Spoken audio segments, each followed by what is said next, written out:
А вие сте с предаването събота от 9:60 с мен Спаската. Ще кажа, понеже се заговорихме на стихотворение, винаги когато някой рецитира, и аз искам да си изрецитирам половината от моето любимо стихотворение. Росе не диши. Така, това е стихотворение, което съм научил от късметчета. Между другото, за камерата само да кажа, че пише късметчета.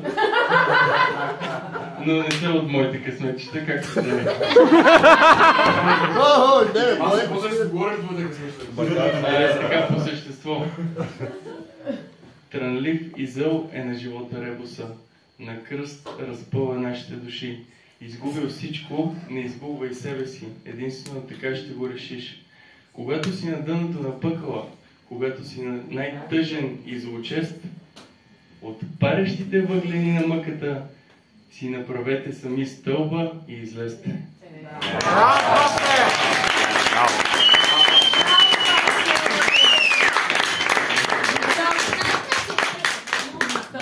Ай, само да добавя, че сме подготвили една игра тук с организаторката. Когато прецените, може да започнем. Ще има ли ток в нея? Може и ток да има.